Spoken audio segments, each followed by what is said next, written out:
Your encouragement fuels our passion for weaving tales that touch the soul.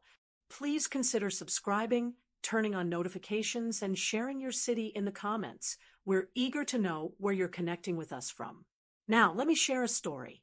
Can a marriage that seems unbreakable fall apart in a single moment without any hint of trouble?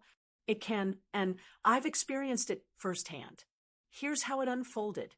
Violet and I shared a bond that stretched back to our childhood days. Though we studied in different classrooms, our homes were just a block apart.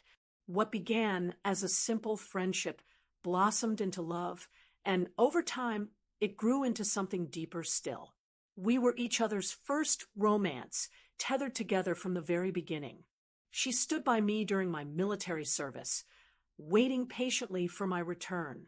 We attended college side by side, and only after that did we exchange vows. Our wedding was entirely our own. We paid for it ourselves, determined to forge our path without relying on family. Children weren't on our radar yet. We planned to wait until our mid-30s, perhaps around 35, before embracing parenthood.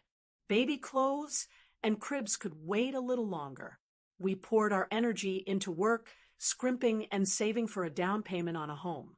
When the bank rejected our mortgage application, we placed the house in my father's name as a temporary solution, intending to transfer it to ours once the loan was settled. Back then, I felt incredibly blessed. Our careers flourished, our earnings grew steadily, and we didn't rush to pay off the mortgage ahead of schedule. We purchased one car, then added another, but since I was freelancing as a programmer, we registered everything under my parents' names for convenience. Why not Violet's name? Heartbreakingly, she had no family left to lean on. Her parents died in a devastating car accident, their vehicle swerving into oncoming traffic on a rain-soaked road. Their loss struck us both deeply. I'd come to cherish them as my own. Violet plunged into grief, and though it took time, we eventually found our balance again. Our relationship was calm, harmonious. Violet and I never fought.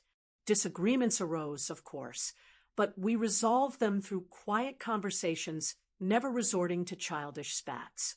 I'd sometimes joke that our life was almost too tranquil, teetering on the edge of ordinary. Then, without warning, everything shifted. Violet's composure shattered in an instant. It seemed to come out of nowhere. She typically handled grocery shopping alone, selecting items, loading the cart, and bringing everything home. I'd help when I could, glad to ease her burden. But one day, as I struggled with a heavy cart in the parking lot, she erupted. "These ridiculous bags," she yelled, her voice cutting with irritation. I nearly strained my back wrestling with them.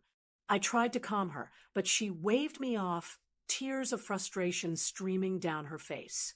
"If you'd just let me know, I could have managed it myself for once," she snapped, then spun around and stormed toward the entrance. "Where are you headed?" I called after her. "I'm done.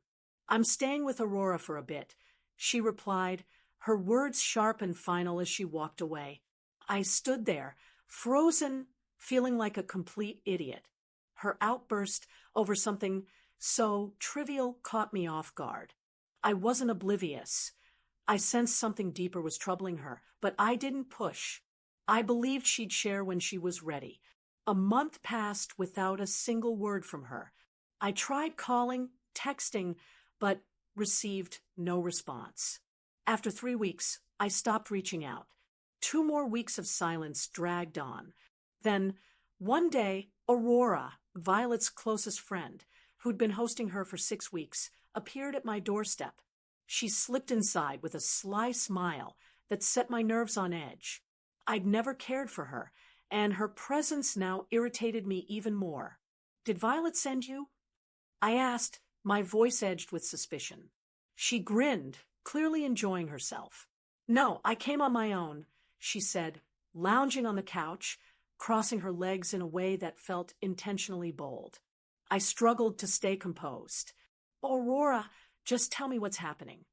She paused, then leaned in and kissed me, her hand venturing where it shouldn't. I pushed her away, yelling for her to leave. "You're an idiot," she sneered, folding her arms with a smug expression. "I was trying to save your marriage." She explained that after her parents' death, Violet craved a spark, something to rebuild her confidence. She joined a dating site, and one date spiraled far beyond her intentions. Now, consumed by guilt, she couldn't face me. "But if you cheated too, maybe you could have balanced things out," Aurora said with a wink, clearly satisfied with her twisted logic. "So what's your move?" she asked. "Get out," I snapped. "Take her things, and tell Violet to stay away from my home." Aurora smirked again. "This isn't just your place.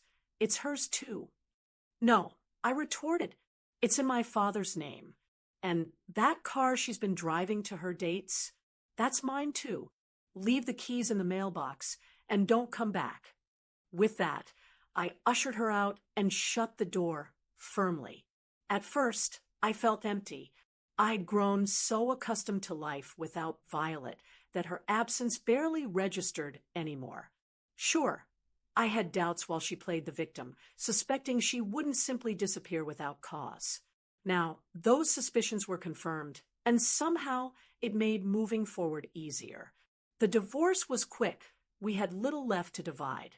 Violet kept trying to contact me, calling and texting, but I ignored her.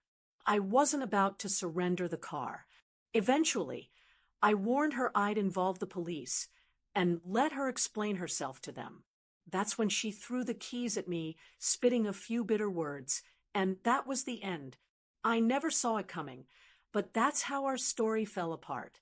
Life, however, didn't stop for me. I kept pushing forward,